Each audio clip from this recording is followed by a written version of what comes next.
Bonjour à tous, bonjour à toutes, bienvenue pour cette nouvelle réaction à chaud.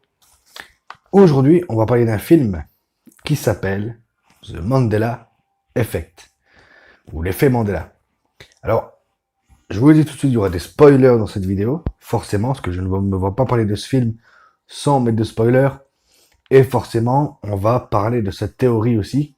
Voilà, ceux qui connaissent auront déjà compris, au vu du titre. Mais on va parler de cette théorie également dans cette vidéo, qui va peut-être prendre une grosse part de la vidéo, je ne sais pas, on verra bien. Un film qui est réalisé par David Guy Lewis, que je ne connaissais pas, qui a réalisé un ou deux films en 2012 et 2010, je crois, qui sont totalement passés inaperçus d'ailleurs, tout comme ce film, film que je vous encourage à voir, mais on n'est pas encore là, dans lequel on va retrouver Charlie Oppenheimer, qu'on a pu voir dans Mad Men, la série Mad Men, qui est pas si mal, Alexa Palatino, qu'on a pu voir récemment dans The Irishman, ou dans Des Tours Mortels, entre autres, et Clark Peters, voilà, qu'on a pu voir dans John Wick tout récemment. Alors, de quoi va nous parler ce Mandela Effect ou l'effet Mandela? Tout simplement, on va suivre un homme, Brandon, qui eh bien, vit heureux avec sa femme Claire et leur fille Sam. Mais le jour où Sam meurt, donc leur fille, eh bien, Brandon va commencer à remarquer les petites choses qui, qui changent, des souvenirs erronés, des souvenirs, il a des souvenirs de choses qui ne sont pas passées ou qui ne sont pas telles qu'elles sont dans ses souvenirs.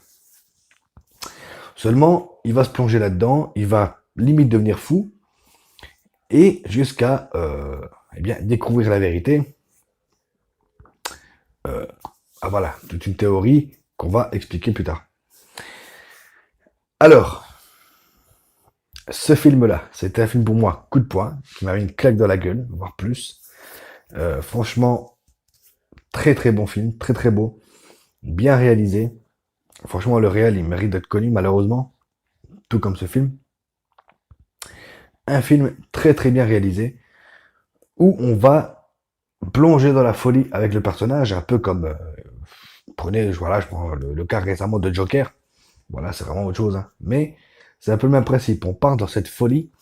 Euh, voilà, si maintenant on n'est pas au courant de cette théorie, on peut vite partir dans la folie avec lui et se demander qu'est-ce qui se passe, est-ce qu'on voit, enfin ce qu'on voit, est-ce que c'est vrai, est-ce que c'est faux, où est la réalité? La réalité s'arrête-t-elle là? Commence-t-elle là? Ou alors est-ce qu'elle est en plein milieu? C'est vraiment tip top. On se pose beaucoup de questions au fur et à mesure que le film passe parce que voilà, le film développe une nouvelle théorie, enfin théorie qui était déjà connue, mais il la développe encore plus. Mais on est pris là-dedans, on est vraiment dedans. Alors oui, le film étant en VO STFR, mais bon, voilà, on peut pas toujours voir un film en VF. Et là, ben, franchement, j'étais agréablement surpris. Alors, pour parler de cette théorie, l'effet Mandela, alors, le film va plus loin. Alors, pour vous donner une idée, l'effet Mandela, par exemple, euh, le Monopoly, le petit bonhomme du Monopoly. Pour vous, il est comment?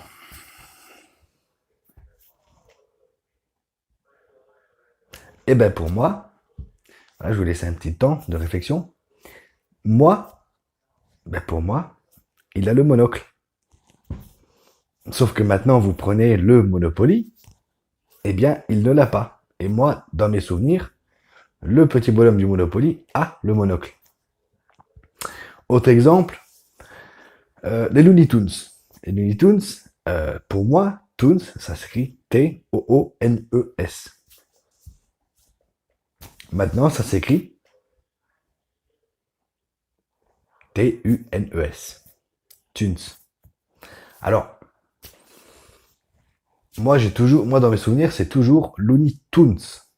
Toons et pas Tunes.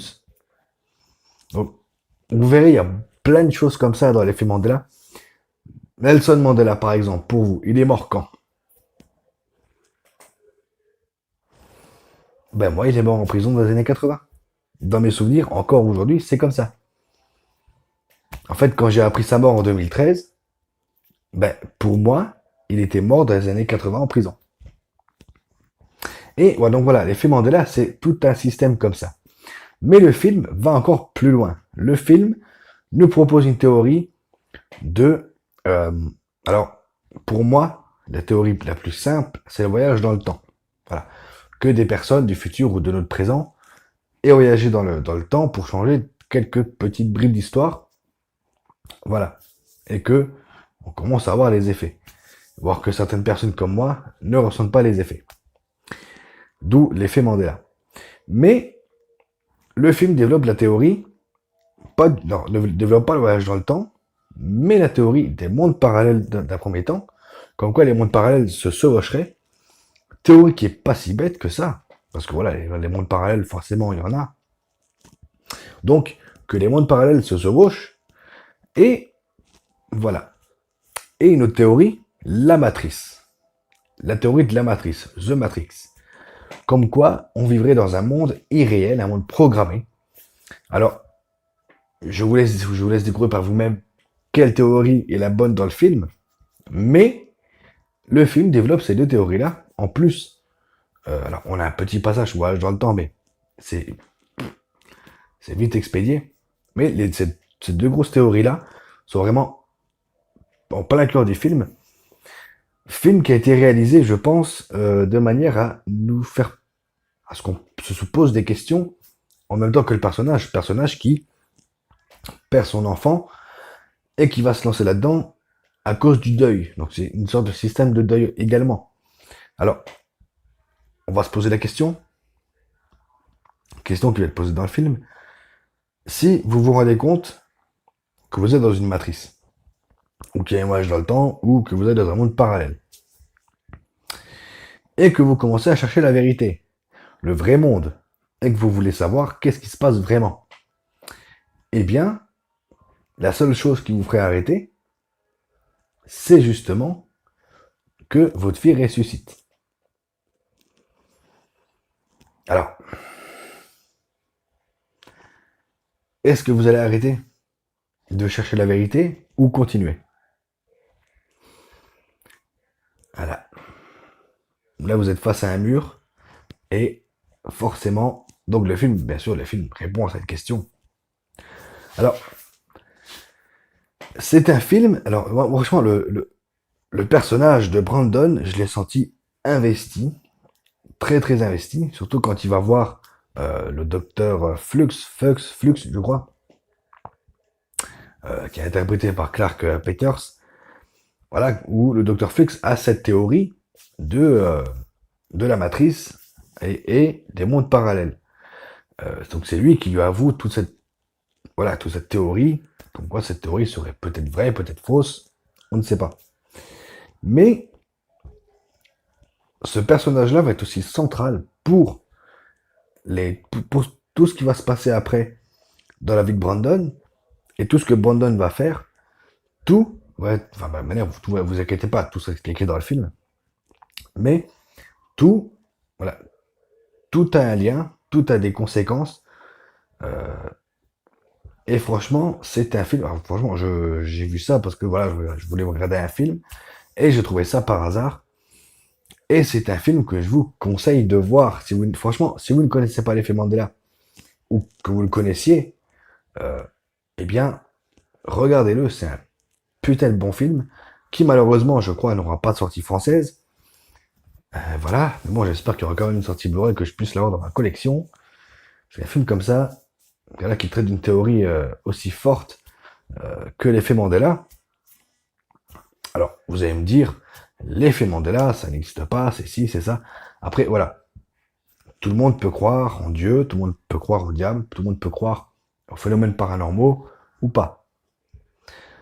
C'est vous qui choisissez de croire en ce que vous voulez. Ben, pour l'effet Mandela, c'est pareil. Même si, voilà, moi, mes souvenirs, certains souvenirs que j'ai, c'est pas les mêmes. Les Village People, il y a un militaire? Ben, pour moi, non. Il n'y a pas de militaire. Donc, tout ça pour dire que c'est franchement un film qui pose beaucoup de questions, qui vous fait même à vous, qui vous allez vous poser beaucoup de questions. Alors oui, je sors du film, j'ai pris une grosse claque, voilà, donc je suis un peu chamboulé. Mais le plus gros est là. Alors, je sais que cette vidéo était un peu brouillon, un peu chaotique. Voilà, en ce moment, c'est mon truc. Voilà. Mais bon, du moment que le message est passé, c'est le principal. N'hésitez pas à me dire en commentaire si vous l'avez vu, ce que vous avez pensé, ce que vous pensez justement de toutes ces théories, de toute cette théorie. Voilà, je serais ravi de débattre avec vous là-dessus. Alors, moi, je penche plutôt pour la théorie du voyage dans le temps. Donc voilà, je ne sais pas ce que vous en pensez. N'hésitez pas à me dire ça en commentaire. Donc, je serai ravi de débattre avec vous. Quant à moi, je vous retrouve très bientôt. Continuez à regarder des films, à jouer aux jeux vidéo. Ciao.